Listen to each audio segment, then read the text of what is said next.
Amma ba'du. Qala Allah Ta'ala fi kitabihil karim. A'udzu billahi minasy syaithanir rajim. Bismillahirrahmanirrahim. Wa iza aradna an nuhlika qaryatan amarna mutrafiha papassaku fiha fahaqqa 'alaihal qawlu padammarnaha tadmira. Dan jika kami hendak membinasakan sebuah negeri, membinasakan sekelompok umat dan masyarakat, maka kami perintahkan, kami berikan kepada masyarakat umat itu dan seluruh pemimpinnya menjadi orang-orang yang hidup dalam kesejahteraan, kemewahan, kesenangan di dalam negeri itu, agar mereka taat kepada Allah. Tetapi kebanyakan mereka abai, mereka lalai, mereka melakukan kedurhakaan pada Allah SWT di dalam negeri itu. Maka kami turunkan hukum kami berikan azab kami kepada mereka, kami siksa mereka, dan kami hancurkan mereka sehancur-hancurnya. Sadaqallahul azim. Hadirin yang dimuliakan Allah, mari kita pertama dan yang utama bersyukur kepada Allah SWT atas segala nikmat dan anugerah yang telah diberikan pada kita semua di sepanjang kehidupan, sehingga hari ini kita dapat menunaikan kewajiban kita, masih dipanjangkan napas kita, masih dibangunkan dari tidur kita, masih diberi kenikmatan tidur, masih diberikan kenikmatan makan oleh Allah SWT. Maka itu sepantasnya kita bersyukur pada Allah atas nikmat-nikmat dan anugerah yang diberikan pada kita di sepanjang kehidupan ini. Seiring dengan itu, mari kita mantapkan takwa kita kepada Allah SWT, mantapkan iman kita kepada Allah SWT dengan meningkatkan kualitasnya dari hari ke hari, dari langkah ke langkah, dan dari tarikan napas ke tarikan napas berikutnya, sampai kelak kita dipisahkan dengan kehidupan dunia yang fana ini, menghadap Allah Subhanahu wa Ta'ala. Pada saatnya kita dipisahkan dari kesenangan, dipisahkan dari kebahagiaan, dipisahkan dari orang-orang yang kita cintai, dipisahkan dari jabatan, dipisahkan dari harta benda, dan apa saja yang menjadi kesenangan dunia yang kita lewati, yang sudah kita nikmati di dalam kehidupan ini. Selanjutnya marilah kita berselawat dan salam kita sampaikan kepada junjungan kita Rasulullah sallallahu alaihi wasallam. Allahumma shalli wa sallim ala sayyidina Muhammad wa ala ali sayyidina Muhammad. Semoga dengan selawat dan salam yang kita sampaikan, kiranya kita akan mendapatkan wasilah Rasulullah sallallahu alaihi wasallam, kita mendapatkan syafaat Rasulullah di saat mana kita tidak ada pertolongan, tidak ada yang bisa memberikan uluran tangan kecuali pertolongan Allah dan syafaat Rasulullah sallallahu alaihi wasallam di yaumil akhir, yaumil mahsyar, yaumil qiyamah, yaumil hisab, di mana kebangkitan kita di hari kehidupan kedua setelah kematian kita. Hadirin yang dimuliakan Allah, hari ini izinkan kami menyampaikan khutbah singkat sebagai khatib, menyampaikan judul yang sederhana, yaitu meningkatkan energi kemerdekaan kita di 79 tahun 2024, tahun 1444 Hijriah. Hadirin berbahagia, baru saja beberapa hari yang lalu kita melewati hari-hari indah kita, hari-hari yang membahagiakan kita, hari-hari sukacita kita, yaitu hari kemerdekaan Republik Indonesia ke-79. Sepanjang sejarah telah membuktikan bahwasanya bangsa ini, negeri ini, masyarakat dan umat ini telah diberikan nikmat dan anugerah Allah yang tiada tara. 79 tahun kemerdekaan kita, kita diberikan kedamaian, ketenangan, keharmonisan sebagai bangsa, sebagai masyarakat di dalam kehidupan kita. Kalau kita mau menoleh keluar, betapa banyak negara-negara di Timur Tengah hari ini yang menyatakan kemerdekaannya, tetapi mereka tetap saja bertikai siang dan malam. Konflik antar negara, antar saudara.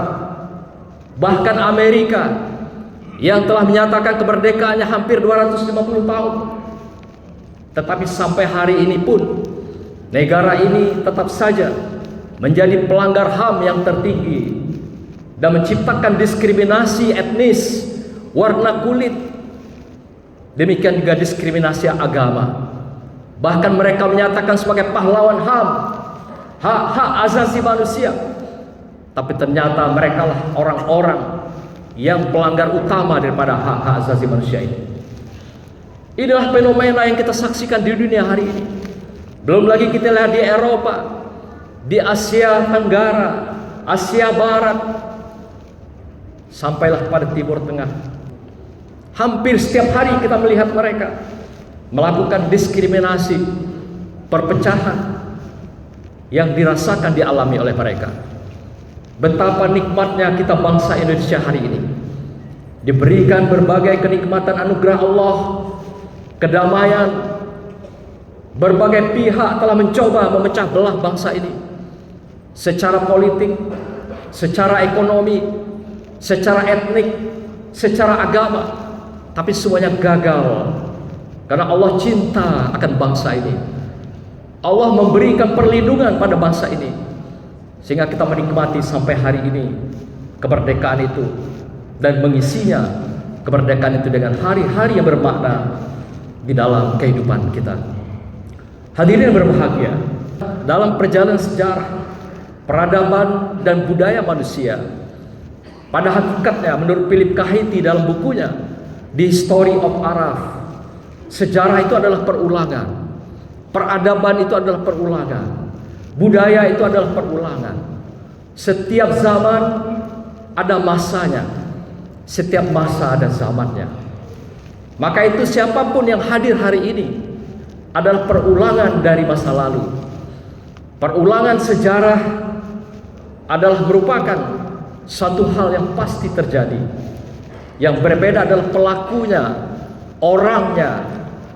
Tapi apa yang terjadi di dalam sejarah itu adalah dialog, adalah perdebatan, adalah berbagai konflik antara minas zulmati ilan nur, kemungkaran dengan kebenaran. Maka itu Ali Syariati, seorang filosof kemasyarakatan sosial, mengatakan di dalam setiap peradaban sejarah pasti ada pejuang dan pasti ada pecundang. Pejuang adalah mereka yang menegakkan kebenaran atas nama Allah, dan mereka juga adalah berdiri apakah sebagai rasul, sebagai nabi, sebagai ulama di dalam kehidupan. Dan tidak sedikit di antara mereka menjadi pecundang yang menzalimi Allah, menzalimi rasul dan nabi-nabi Allah di sepanjang kehidupan peradaban manusia. Kita melihat telah berapa banyak negeri-negeri dan umat ini dihancurkan oleh Allah. Mulai dari negeri yang kita kenal dengan negerinya Nabi Nuh alaihissalam, yang dihancurkan dengan seluruh umatnya yang kita kenal Bani Rasid, ditenggelamkan oleh Allah karena kezaliman, kemungkaran mereka kepada Allah dan pada Nabiullah Nuh alaihissalam. Yang berikutnya dilanjutkan oleh Nabi Hud yang kita kenal dengan suku Ad atau kaum Ad, yang juga pada akhirnya ingkar dan zalim kepada Allah dan kepada manusia lainnya, maka juga dihancurkan, dimuara kemegahan, kemewahan suku Ad pada masa Nabi Hud. Kemudian yang ketiga dilanjutkan oleh Nabi Saleh alaihissalam, yang juga merupakan kezaliman diciptakan mereka kepada Allah, mungkar kepada Rasulnya Nabi Saleh alaihissalam. Kita kenal dengan suku Samud, juga dihancurkan oleh Allah SWT. Begitulah Allah melakukan perulangan sejarah sampai kepada Nabiullah Muhammad Rasulullah SAW. Juga dihadirkan pecundang-pecundang yang kita kenal dengan Abu Jahal dan kroninya. Ini juga adalah pecundang kehidupan yang kita kenal dengan orang-orang yang zalim kepada Allah dan Nabi Allah Rasulullah SAW.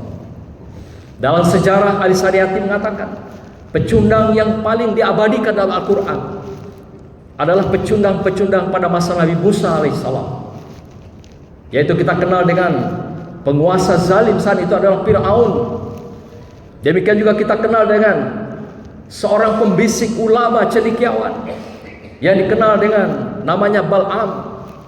Demikian juga seorang teknokrat yang membuat piramida, sehingga Fir'aun meminta ketemu Tuhannya Musa, tolong bikinkan suatu tempat yang bisa nanti tempat itu menyampaikan aku melihat Tuhannya Musa alaihissalam. Itulah dikenal dengan teknokrat, yaitu Haman. Yang terakhir adalah mereka dikenal dengan Qarun, yaitu konglomerat yang membiayai, yang menjadi pendukung pembiayaan Fir'aun sehingga kekuasaannya dilanggengkan dalam sejarah. Tapi Allah berkuasa di atas segalanya. Dengan kezaliman Fir'aun dan kroninya, maka tidak ada ampun, mereka dihancurkan, dimusnahkan di Laut Merah yang kita kenal hari ini di Mesir. Maka itu ayat kami bacakan tadi sangat singkat, tapi Allah mengingatkan kita semua, sebagai pribadikah kita, sebagai keluargakah kita, sebagai umat masyarakatkah kita, sebagai pemimpinkah kita, sebagai satu bangsakah kita.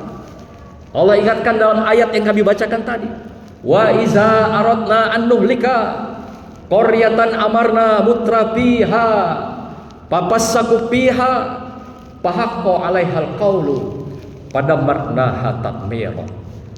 Ketika kami akan menghancurkan satu negeri, satu kaum, sekelompok orang, baik pribadi, keluarga, masyarakat, dan satu bangsa, kata Allah, kami berikan masyarakat itu, negeri itu, kesejahteraan, kemakmuran, nikmat yang banyak, baik pada masyarakatnya, pemimpinnya.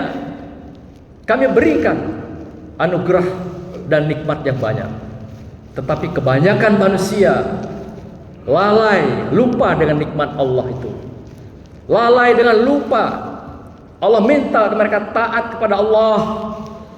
Maka itu kata Allah, fahaqqa 'alaihal qawlu fadammarnaha tadmira, kata Allah. Kami berikan sanksi hukuman pada mereka dan kami hancurkan mereka sehancur-hancurnya. Fadammarnaha tadmira. Inilah janji Allah pada satu bangsa, satu kaum yang telah dibuktikan dari masa-masa sebelumnya. Kata Philip Kahiti, sejarah adalah perulangan. Siapa saja yang zalim kepada Allah dan umat dan bangsanya, maka peristiwa yang sama akan berulang dalam satu bangsa tersebut. Oleh karena itu Allah minta pada kita 3 hal di dalam kehidupan kita. Sebagai pribadikah kita, sebagai masyarakatkah kita, sebagai bangsakah kita, dan juga sebagai pemimpinkah kita dalam satu negeri. Apa yang diminta Allah? Yang pertama adalah ala bizikrillah tatmainnul qulub. Kata Allah, ingatlah, berzikirlah kepadaku. Karena hanya dengan berzikir itulah, zikir itu adalah sadar diri, sadar di tempat kita berpijak, sadar kita ini sebagai makhluk, sadar kita ini diberikan kehidupan, anugerah, nikmat yang banyak oleh Allah. Allah minta kita sadar dalam kehidupan ini. Zakarullah, zikrullah, baik dalam keadaan berdiri, kiaman, demikian juga dalam keadaan berbaring, duduk. Allah minta kita ingat dan sadar diri bahwa kita ini adalah makhluk Allah, bergantung pada Allah Subhanahu wa ta'ala. Yang kedua Allah minta pada kita adalah yang berbunyi ayatnya, walau anna ahlal qura amanu wattaqau la fatahna alaihim barakatim minas sama'i wal ard. Allah ungkapkan dalam Al-A'raf ayat 96, sekiranya penduduk satu negeri beriman dan bertakwa kepada Allah, maka Allah akan turunkan barokahnya dari langit, dan Allah timbulkan barokah itu dari bumi yang manusia tidak tahu dari mana asalnya, dari mana datang dan sumbernya. Yang ketiga Allah minta pada kita adalah bersyukur pada Allah, bersyukur atas nikmat dan anugerah yang Allah berikan pada kita. Dikatakan dalam surah Saba ayat 15, waskuru lahu waskurullah, bersyukurlah kepada Allah, karena itulah akan menjadi jaminan Allah memberikan bagi kehidupan satu bangsa, negeri dan satu masyarakat, yaitu baldatun thayyibatun wa rabbun ghafur, yaitu masyarakat yang diberikan keadilan, kesejahteraan, kemakmuran, dan juga berbagai kedamaian dan ketenangan di dalam ridho dan ampunan Allah Subhanahu wa ta'ala. Inilah beberapa hal yang menjadi pesan penting kita pada kesempatan ini. Semoga di sepanjang hidup kita menjadi orang-orang yang betul-betul sadar diri pada Allah, dengan senantiasa zikrullah, dan menjadi orang-orang yang selalu beriman, bertakwa, memantapkan kualitas dalam kehidupan kita, dan juga menjadi orang-orang yang selalu bersyukur dalam kehidupan sampai napas berpisah dari kehidupan kita. Semoga kematian kita menjadi orang-orang yang husnul khotimah.